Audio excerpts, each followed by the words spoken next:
인생에는 세 가지 중요한 금이 있다고 늘 합니다. 소금이고요. 소금은 맛을 내고 썩는 것을 방지하고 또 우리의 삶에 없어서는 안 되죠. 두 번째는 황금이라고 합니다. 황금이 있으면 참 풍요로운 삶을 누리게 되죠. 그러나 이러한 소금과 그리고 황금보다 더 중요한 금이 있는데 그것은 바로 지금이라고 합니다. 이것을 알고 이제 너무나 좋아서 아내에게 세상에서 가장 소중한 금이 뭐냐고 무언지 아냐고 그랬더니 아내가 이렇게 문자를 했답니다. 현금, 지금, 입금. 그러니까 남편이 방금, 조금, 송금. 네. 엉뚱한 대답이긴 하지만 자, 우리가 살아가면서 중요한 것이 있습니다. 중요한 것, 그게 뭐냐면 깨달음이라고 하는 거예요. 그래서 뭐 교회에서 이런 얘기를 하게 되지만 불교의 최고의 진리는 깨달음이에요. 그래서 수도하는 사람들이 최고의 경지가 바로 깨달음의 극치가 열반이라고 말하는 것입니다. 기독교에 있어서 깨달음이란 무엇이냐? 바로 회개입니다. 자신이 죄인이라는 것을 깨닫는 것이죠. 자, 깨달음이란 무엇이냐면 은혜라는 것입니다. 은혜. 은혜를 받은 사람과 못 받은 사람은 달라요. 찬양을 하는 걸 보면 알죠. 뭐 오래 갈 필요도 없어요. 찬양하는 거 보면 알아요. 은혜 받은 사람인지 안 받은 사람인지. 여러분, 솔로몬은 정말 지혜가 소중한 것을 알았습니다. 하나님 앞에 지혜를 달라고 해서 지혜만 얻은 것이 아니라 세계의 모든 부귀와 영화 1000명의 여자들까지도 얻었습니다. 뭐 먹고 마시는 거 누리지 못한 게 없죠. 세상의 것들을 다 누려왔습니다. 그가 깨달은 게 있어요. 전도서 12장 13절에 보면 내가 사람의 본분을 깨달았는데 그것은 하나님을 경외하고 그의 명령을 지키는 것이다. 이게 깨달음이라는 거죠. 인생에 있어서 눈에 보이는 것, 이게 중요한 게 아니라는 거예요. 보이지 않는 것. 깨달음. 사람은 깨달음 속에서 살아야 합니다. 깨달음을 있어야 돼요. 깨달음. 아파본 사람만이 건강의 소중함을 알죠. 자식이 공부를 잘했습니다. 근데 아파서 사고를 당해서 아는 거죠. 공부보다 더 중요한 게 뭔가라는 아는 거예요. 잃어봐야 사람들은 깨닫습니다. 잃지 않기 전에 깨닫는 게 중요해요. 그래서 시편에 보면 존귀하나 깨닫지 못하는 자는 멸망하는 짐승 같다 그랬어요. 하나님 우리를 존귀하게 만드셨지만 깨닫지 못하는 자는 멸망하는 짐승과 다를 바가 없다. 깨닫는 은혜가 있기를 원합니다. 여러분들은 요즘 무엇을 깨달았습니까? 깨달음이 없이 살다 보면 중요한 걸 깨닫지 못하고 살게 되는 거죠. 사람들은 얘기합니다. 뭐 거기 가봤자 별거 있겠어? 왜 이거 안 하고 저거 하지? 이렇게 얘기하죠. 첫째가 드럼을 치는데 참 스트레스를 많이 받더라고요. 좀 못하면 아빠가 못한다고 그러고 제대로 하라 그러고 그래서 레슨을 받기 시작했어요. 그래서 제가 볼 때 우리 교회에서 드럼 제일 잘 쳐요. 드럼 치는 사람이 한 사람밖에 없어가지고. 네. 들으면 모릅니까? 좋아지는 거 모릅니까? 반주자 알아요, 몰라요? 알잖아요. 네. 노력을 해야 돼요. 그러니까 어제 그래서 레슨을 받는 날인데 갑자기 선생님이 우리 전행민 선생님이 이제 소개해준 선배인데 실력이 좋다고. 저번에도 이제 전행민 선생님한테 레슨을 받아보고 네, 근데 또 다른 선생님한테 좀 받아보는 것도 괜찮다 싶어서 소개를 받았는데, 어제는 레슨은 안 받고 어디 드럼 뭐 페스티벌이 있다고, 거기 어디 박람회를 좀 같이 가자 그래서 자기는 마음이 없었대요. 그래서 레슨은 언제 하고요? 그러니까 그리 가면 더 많은 걸 배운다고 그러더래요. 괜히 고집 부리면 괜히 이 시간 가가지고 분위기만 안 좋을 것 같아. 애들이 머리가 좋습니다. 어린애들이 머리가 좋아요. 그래서 그냥 가자고. 그래서 저녁 늦게 갔어요. 갔다 왔더니 너무너무 좋아요. 드럼의 세계가 이렇게 크고 소리가 이렇게 다르고, 자기는 뭐 너무 하수 중에 하수인데, 야, 여러분 오늘 교회를 왔다고 뭐 별거 있겠나? 네.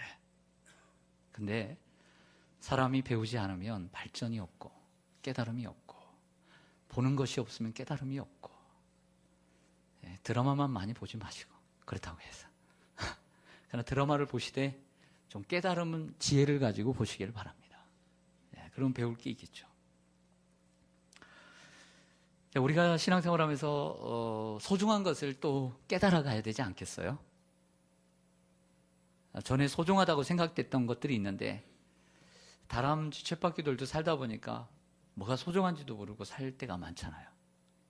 신앙생활하면서 요즘 소중한 게 뭐라고 생각하세요?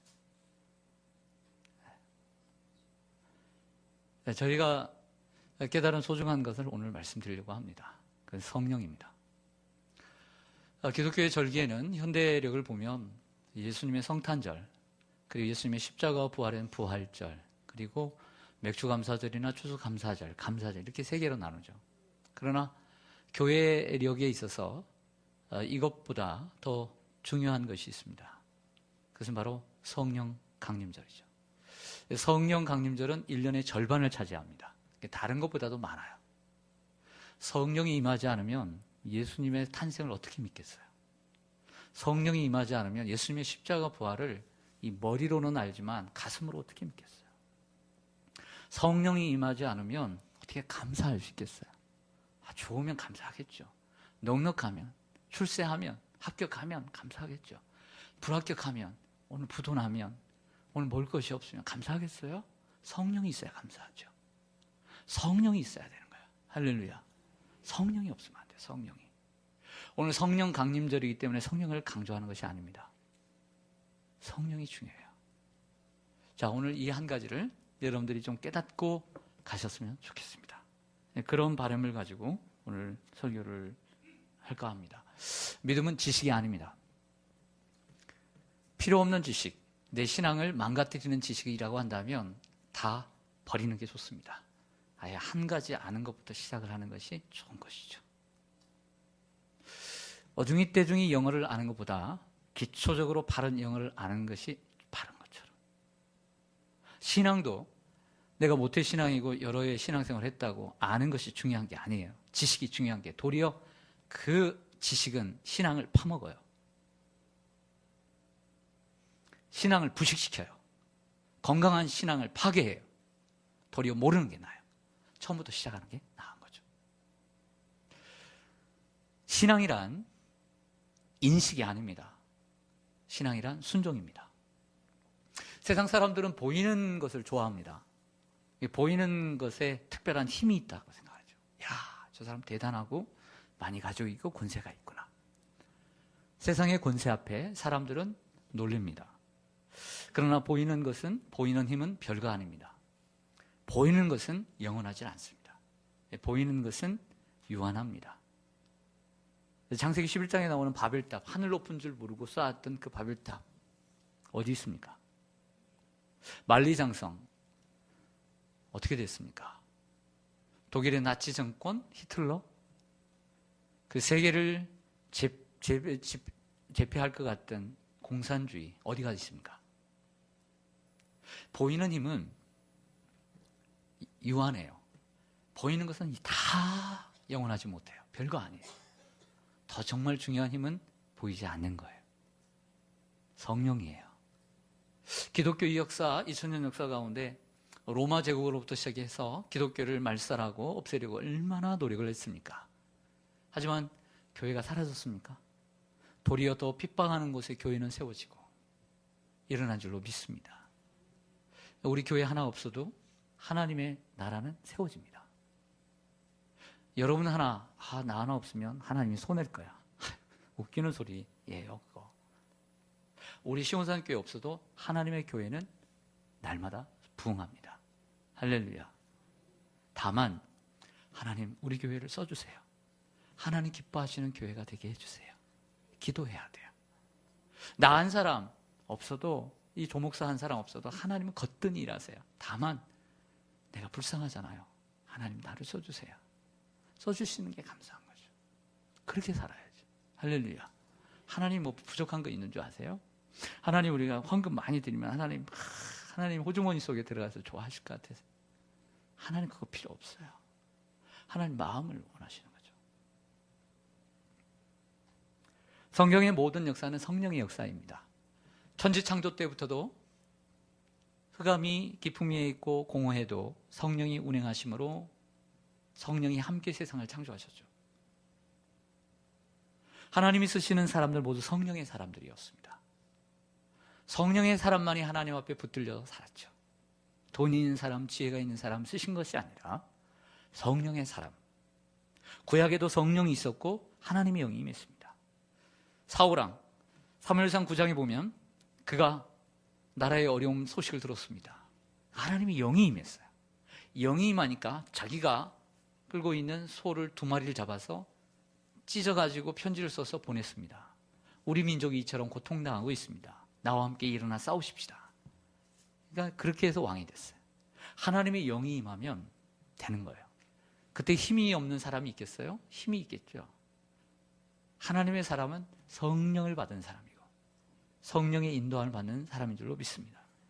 이런 여러분들 되시길 바랍니다. 제가 여러 번 얘기했지만 예수님의 공생애 가운데에 있었던 사복음서, 예수님의 탄생과 생애를 기록한 사복음서 속의 제자들, 그리고 우리가 지난 2년 동안 함께 말씀을 하던 사도행전 속의 제자들의 모습을 보면 똑같은 사람임에도 불구하고 180도 너무 다르죠. 그 이유는 성령을 받았기 때문이에요. 사복음서 속의 제자들 예수를 믿었습니다. 예수님을 따랐습니다. 하지만 어려운 일이 오면 믿음이 작았어요. 믿음이 없었어요. 예수님에게 책망을 받았죠. 좀 더 어려운 일이 오면 원망하고 불평하고 시기하고 질투하고 누가 높으냐고 싸우고 지지고 볶고 싸우고 그렇게 싸웠어요. 그런데 사도행전 속의 제자들의 모습은 그렇지는 않았어요. 어려움이 와도 감사했고 불평하지 않았고 도리어 기도했고 감옥 속에서 찬송했고, 이게 성령의 사람들이죠. 고난 속에도 주님의 음성을 듣기를 원했고, 힘든 상황인데 뒤로 물러서지 않고 언제나 앞으로 전진했고. 무엇 때문에? 성령 때문에. 성령을 받아야 돼요. 여러분들의 현주소가 사복음서 속의 제자들 되지 마시고 사도행전 속의 제자들이 되기를 간절히 소망합니다. 스가랴 4장 6절에 이는 힘으로 되지 않고 능으로 되지 않고 오직 나의 신으로 되느니라. 사람의 힘과 능을 의지하지 마십시오. 하나님의 성령을 의지하십시오. 성령을 통해서 하나님이 일하신 줄 믿습니다. 사람이 힘으로, 돈으로, 권력으로 무엇을 한들 하나님의 나라가 확장되겠습니까? 하나님의 성령을 받은 사람이 하나님의 일을 감당하는 줄로 믿습니다. 어떻게 하면 우리가 하나님께 쓰임받을 수 있고 또 성령의 사람이 될 수 있을까요? 먼저는 성령을 받아야 합니다. 따라하겠습니다. 성령을 받자. 오늘 교회를 처음 나온 분들은 성령이 뭐야? 성령은 Holy Spirit, 거룩한 영으로서 악한 귀신에게는 귀신의 영이 있는 것처럼 하나님에게는 하나님의 영이라는 게 있어요. 하나님의 힘이라는 거죠. 마귀에게는 귀신의 영이 있는 것처럼 마귀에게 영을 받으면 귀신이 되는 거예요. 귀신의 영을 받는 거죠. 그러니까 하나님의 영을 받으면 하나님의 그 능력, 오직 성령이 너희에게 임하시면 너희가 권능을, 이 다이너마이트 같은 듀나미스, 강력한 힘을 얻게 되는 거예요. 영적 권세를 얻게 되는 거죠. 힘을 얻게 돼요. 성령을 어떻게 받냐? 목사님, 저 예수 믿은 지 얼마 됐는지 아세요? 저희 아버지가요, 목사님이고요. 제 아버지가 장로님이고요. 제가 모태신앙 것도 그거 딱 지우세요. 언제까지 그렇게 할 거예요? 여러분, 우리가 예수를 믿었다고 성령이 임하는 게 다 아니에요. 뭐 예수를 믿고 죄사함을 받고 우리가 세례를 받으면 성령을 받으리라. 그렇지 않아요. 예수를 믿었어도 얼마든지 성령을 받지 못해요. 사복음서 속의 제자들처럼 가짜로 살아가기 쉽죠. 행세만 하는 거죠. 그래서 예수님 믿었다고 성령을 받았다고 생각지는 말아야 된다는 것이죠. 자, 성령을 받기 위해서는 어떻게 해야 되냐? 오늘 보면 1절에 보면 오순절 날이 이미 이르매 그들이 다 같이 한 곳에 모였다 그랬습니다. 그것에 마가의 다락방에 6월절 때로부터 오순절까지는 10일간의 차이가 있습니다. 예수님께서 십자가에 못 박혀 돌아갈 때는 6월절이죠. 그리고 성령이 임할 때는 오순절입니다. 50일이죠. 이 50일 되는 날 그들까지 모여서 마가의 다락방에 모였죠. 사도행전 1장에 보니까 그들이 모여서 모였죠. 예수님의 제자들, 그 다음에 예수님의 동생들, 가족들, 엄마, 여인들, 그리고 모든 성도들과 함께 120명의 사람들이 보면 오로지 기도에 힘쓰니라. 여러분, 성령을 받기 위해서는 오로지 기도에 힘써야 돼요. 기도가 차야 될 줄로 믿습니다. 기도가 차야 돼요. 자, 성도들 중에 기도하지 않는 사람 없죠. 기도는 영혼의 호흡이니까. 기도하지 않는 사람 죽은 거니까 영혼이. 기도를 합니다. 그러나 충분한 기도를 하는 사람은 그리 많지 않습니다. 형식적인 기도는 하죠. 밥 세 끼 먹을 때 기도는 합니다. 그러나 하나님 앞에 우리가 기도를 얼마나 하는가 생각해 봐야 합니다. 여러분, 문제는 우리의 기도가 충분하지 못한 데 있습니다. 하나님의 뜻을 알 때까지, 하나님이 뜻을 보여줄 때까지 기도할 때, 그것이 충분한 기도입니다. 사도행전에도 보니까 우리가 다 배웠던 거지만 사도행전 4장 31절을 보니까요, 빌기를 다음에, 기도를 다음에 모인 곳이 진동하더니 무리가 다 성령이 충만하여 담대히 하나님의 말씀을 전하니라. 빌기를 다음에 합심 기도를 하고 소리를 높여 통성 기도를 했더니 빌기를 다음에 성령이 충만하여지더라. 할렐루야. 성령을 주실 때까지 기도해야 돼.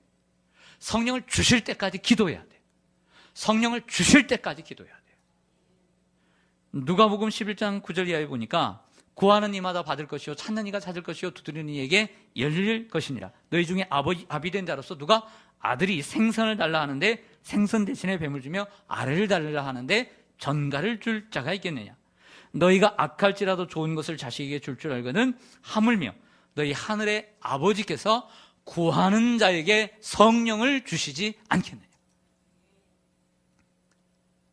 사모할 때, 구할 때 성령을 주실 줄로 믿습니다.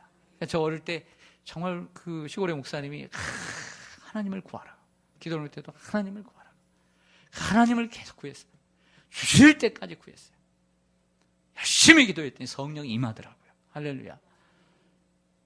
몸이 뜨거워지고 입술이 막 열리고 새로운 말을 하게 되고 하나님이 나와 함께하는 증거를 보여주시더라고요.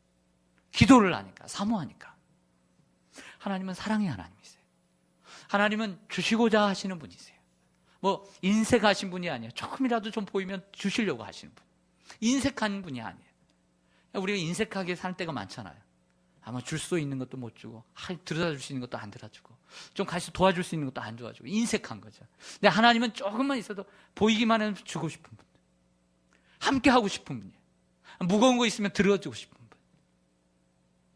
분, 배고파하면 좀 뭔가 좀 먹이고 싶어 하는 분, 하나님 우리에게 필요한 것을 주시고자 하시는 분. 근데 우리가 하나님 앞에 구하면 하나님이 안 주시겠느냐고요. 받지 못하면 구하지 않기 때문이라. 할렐루야. 안 구하기 때문에 그래요. 안 구하기 때문에. 구하면 하나님이 주세요. 하나님이 주신다니까요. 충분한 기도가 없기 때문이에요. 누가 은혜를 받습니까? 사모하는 자가 은혜를 받습니다. 사모하는 자가. 오늘도 여러분들 일주일에 가장 제일 좋은 옷, 저도 주일날 제일 좋은 옷을 입어요. 제일 좋은 옷을 입고, 저는 이렇게, 하나님, 제가 입은 이 옷보다, 하나님 오늘 내 심령이 이 멋진 옷보다 부끄럽지 않게 해 주옵소서. 내가 이렇게 좋은 옷, 사람들에게 보이게 해서, 하나님 앞에 보이게 해서, 그게 상관이 없어요. 어쨌든지 사람에게 뭐 예쁘게 보이려고, 그럴 수 있죠. 그게 뭐 나쁩니까? 그게 나쁜 게 아니에요. 그렇지만 우리가 이렇게 정갈하게 입은 옷보다 옷에 미안하지 않게, 부끄럽지 않게 오늘 하나님 앞에 신령과 진정으로 예배드리고 주님을 만나기 위해서 노력해야죠. 할렐루야. 오늘 이런 마음으로 오신 줄 믿습니다. 멀리서 운전하고 오신 분들, 그 기름값이 얼마나 또 비쌉니까? 그 아깝지 않게 오늘 소중한 거 깨닫고 가야죠. 내가 기름으로 오늘 10만 원을 썼어도 아깝지 않아야죠. 아깝지 않아야죠. 할렐루야. 뭐가 아깝습니까? 소중한 것을 깨닫는데 뭐가 아깝습니까? 옛날에 공부하던 교수님이 그러더라고요. 미국에서 공부하는데 그 책 하나 얻기 위해서 아마존에서 구했는데 너무 오래 걸리는 거야. 너무 빨리 보고 싶어서. 거기 갔다는 거 아니에요, 갔다는. 그거 비싸게 더 주고서. 그 돈이 중요한 게 아니라 그 지식 하나, 그 깨달음 하나, 진리 하나, 그게 중요한 거죠. 이게 멋진 삶이죠. 오늘 우리에게 10만 원, 20만 원 누가 줘가지고 맛있는 거 배 부르게, 정말 올해 제일 맛있는 거, 그게 뭐 중요합니까? 오늘 뭔가 내 삶을 바꿀 수 있는, 무기력하고 무능력하고 안일한 내 삶에, 꿈도 없고 비전도 없는 내 삶에 뭔가 좀 정말 마른 저 메마른 저 가뭄에 있는 상황이 우리 대지 위에 단비가 내리듯 내 심령에 정말 꼭 필요한 그 생수와 같은 하나님의 은혜의 단비가 필요한 거죠. 오늘 그것을 깨닫고 가면 세상에 그 무엇이 부럽겠습니까? 할렐루야. 이런 은혜가 있기를 원합니다. 깨달아지는 거예요. 깨달아지는 거. 깨달아지는 것. 제가 그제 금요일 기도회 시간에 오래간만에 저 뒤에 앉아서 설교를 듣고 같이 찬양을 하고, 우리 금요 기도회 얼마나 찬양을 잘하는지 몰라요. 정말. 근데 정말 같이 기도를 하면서 제가 함께 기도하면서 말씀 듣고 기도하고 하면서 제가 깨달은 게 있어요. 제가 본 게 있어요. 희망이에요. 희망을 봤어요. 우리 장로님, 권사님들 간절히 기도하는 모습 속에 제가 희망을 봤어요. 가끔씩 조는 분도 있지만. 그래서 제가 볼 때 젊은 남전도 여전도에 찬송을 하면서 기도를 하면서 그치지 못하는 그 아픔. 저 두 손을 모으고 뭔가 저렇게 눈물 흘리면서 뭔가를 기도할까. 우리 젊은 청년들 여기 앞에서 반주를 하면서 간절하게 부르짖는, 그래서 청년들에게 희망을 봐요. 희망을. 정말 교회가 무너져가고 교회가 문을 닫고 안 된다라는, 정말 죄가 간영하고 교회가 이렇게 부패해서 되겠느냐라고 하지만 저는 그분들을 보면서 희망을 봤어요. 내가 우리 시몬사님께서 목회할 만하구나. 내일이 있겠구나. 미래가 있겠구나. 가능성이 있구나. 희망을 봤어요. 할렐루야. 여러분들 희망을 주고 계십니까? 여러분들 보면 다른 사람들이 희망을 봅니까? 안철수가 되려고 하네. 그렇습니까?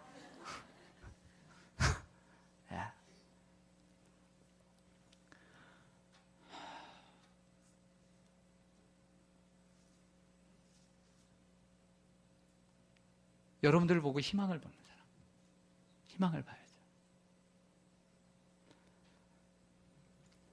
그래서 우리에겐 희망이 있어요. 할렐루야. 성령을 받으시길 바랍니다. 기도하시고. 그 다음으로 우리가 성령을 받는다고 해서 늘 성령의 인도를 받는 건 아니에요. 성령의 인도를 받아야 돼요. 성령을 받았으면 내 안에 계시는 성령님의 인도를 받는 훈련이 필요합니다. 성령의 인도를 잘 받는 사람을 하나님 기뻐하시죠. 그래서 계속 그에게 몰아주시는 거예요. 일감을. 사울은 성령의 인도를 안 받으니까 일감을 빼앗아 오는 거예요. 근데 다윗은 계속해서 똑같은 기름 부음을 받았는데, 성령을 받았는데 계속해서 성령의 인도를 받으니까 삶의 어려움 중에도 일감을 몰아주시는 거예요.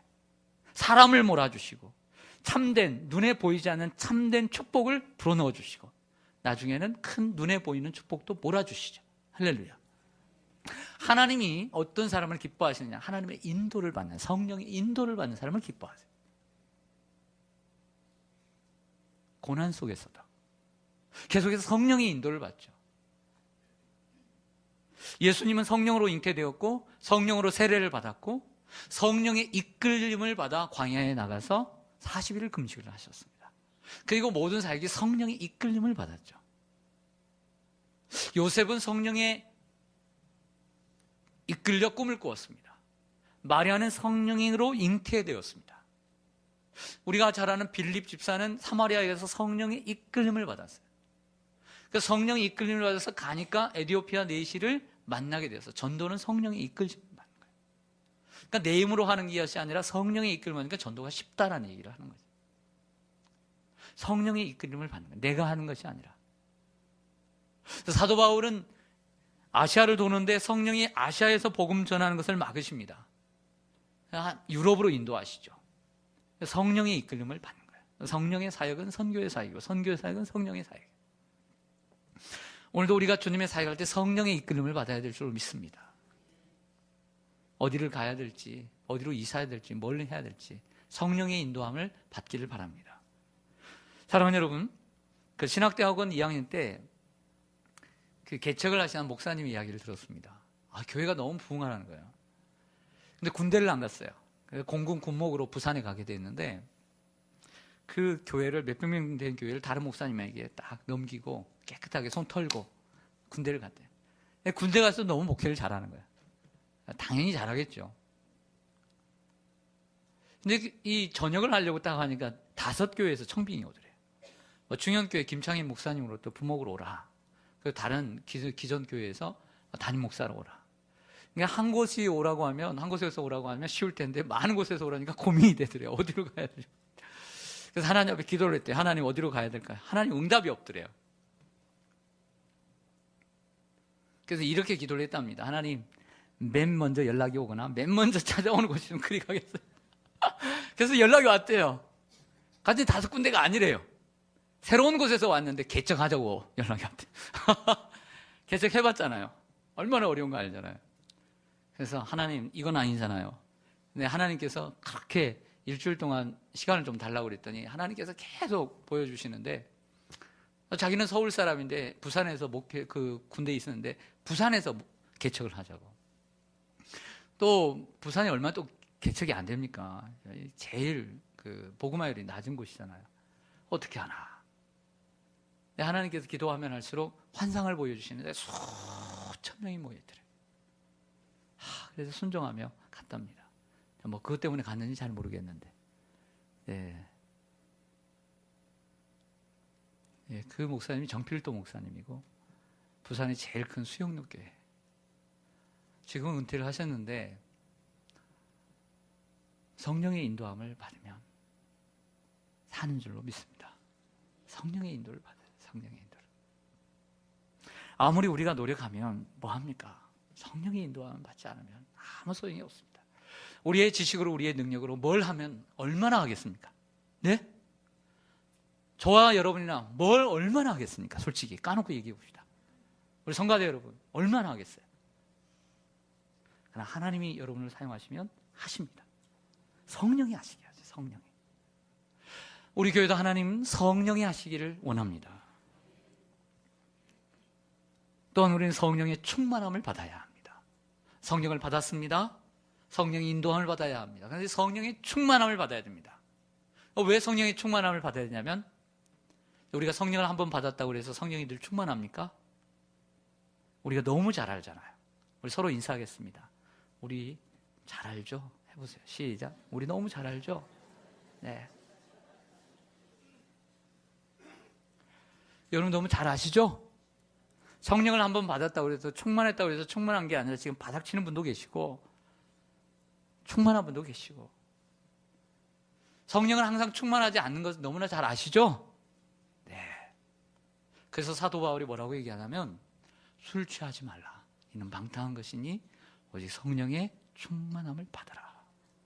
성령의 충만함을 받아라는 것은 현재 진행형이에요. 계속해서 받아라는 거죠. 성령을 한번 받으면 성령이 떠나가진 않죠. 하지만 성령의 인도하심을 받지 않고 성령을 사모하지 않으면 성령이 나중에는 고갈되게 돼 있어요. 고갈. 그러니까 성령이 고갈된 사람은, 그 하나님의 사람들은 성령이 고갈되면 심령이 피폐해져요. 피폐해져. 예수를 안 믿는 사람보다 더 악해져요. 그리고 하나님의 마음을 아프게 해요. 근데 그것뿐만 아니라 옆에 있는 사람들을 아프게 해요.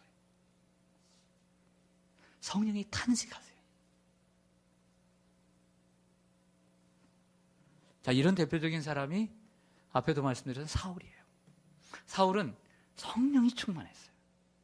그래서 그 민족을 이끌 수 있는 그 젊은이가 민족을 이끌었어요. 그 그 악한 대적을 이겼어요. 사람들의 마음까지 움직였어요. 돈이 움직인 게 아니에요. 하나님의 성령이 움직였어요. 그런데 자꾸 시간이 가면서 성령을 의지하지 않아요. 하나님의 말씀을 의지하지 않아요. 하나님께 엎드려 기도하지 않아요.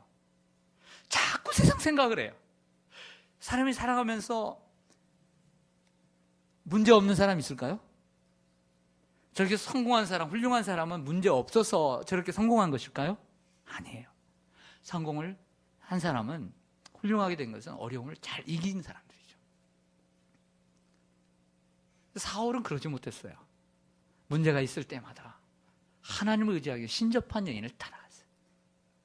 원망하기 시작하고, 도리어 내 사람으로 만들 수 있는 다윗을 경쟁의 대상으로, 도리어 거기서 헤어나지 못해서 성령의 지배를 받지 못하자 악한 영의 지배를 받기 시작했어요. 정신병이 생겼어요. 세상 모든 사람들이 미워지고 불안해지고 잠을 이룰 수가 없어요. 모든 것을 가졌음에도 불구하고.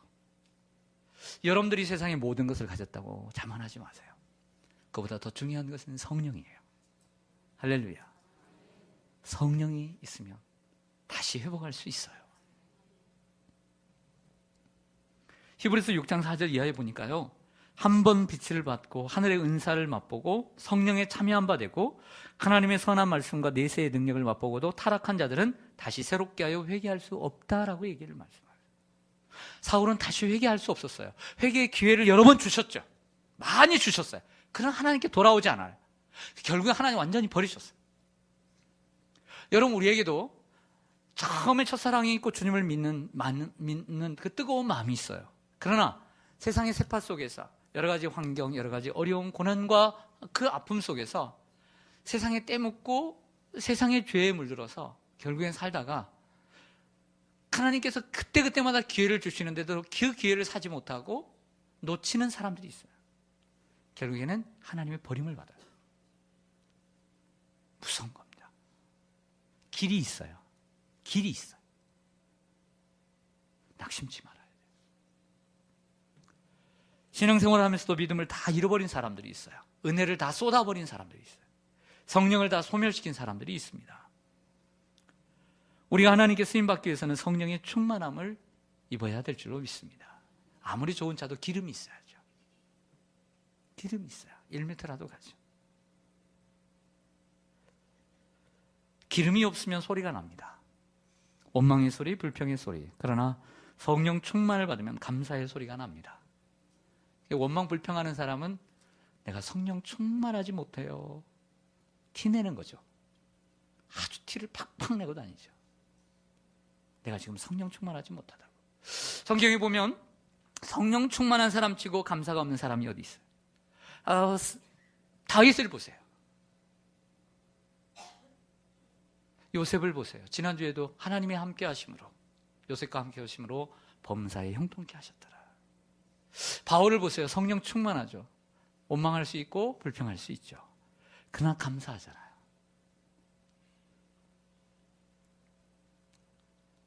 사도행전 6장 3절에 보니까요, 형제들아 너희 가운데서 성령과 지혜가 충만하여 칭찬받는 사람 7을 택하라. 우리가 이 일을 그들에게 맡기고 우리는 오로지 기도하는 일과 말씀 사역에 힘쓰리라 하니 온 무리가 이 말을 기뻐하여 믿음과 성령이 충만한 사람 7을 택하니라. 할렐루야. 예, 하나님의 교회는 믿음과 성령이 충만한 사람들이 해야 부흥합니다.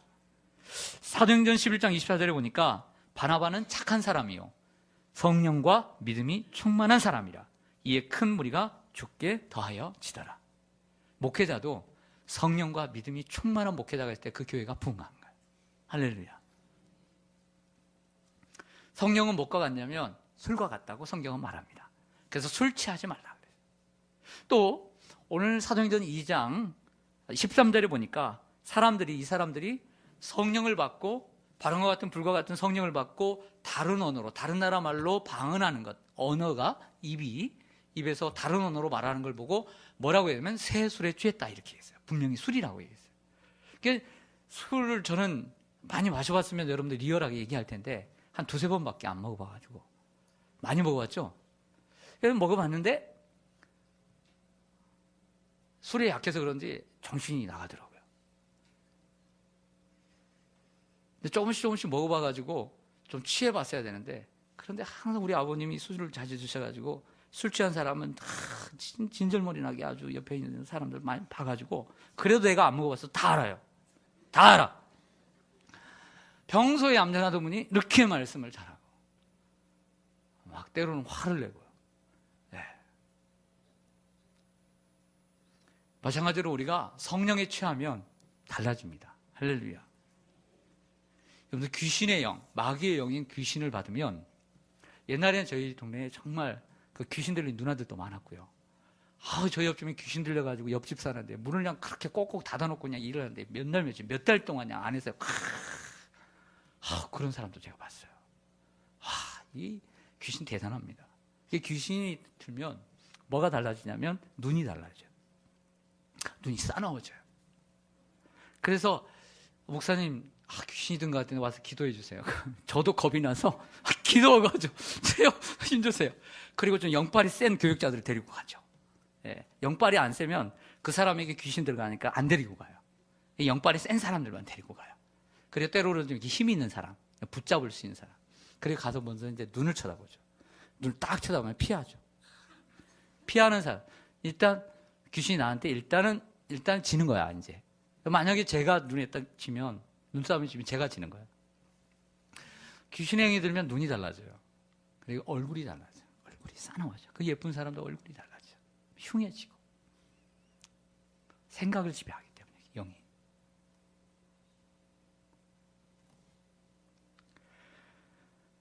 반대로 하나님의 영인 이런 귀신의 영도 이렇게 사람을 변화시키는데, 하나님의 영이 충만하게 임하면 달라질까요, 안 달라질까요? 눈이 달라지고 얼굴이 달라지고. 좋은 일이 많아서 달라지는 게 아니라 소중한 것을 깨닫기 때문이에요. 소중한 것, 그걸 깨닫기 때문에 감사할 줄 아는 거죠. 내가 지금도 구원받은 것, 하나님께 쓰임받을 수 있다는 것, 내 삶에 하나님께서 이런 은혜를 주신 것, 감사한 거죠.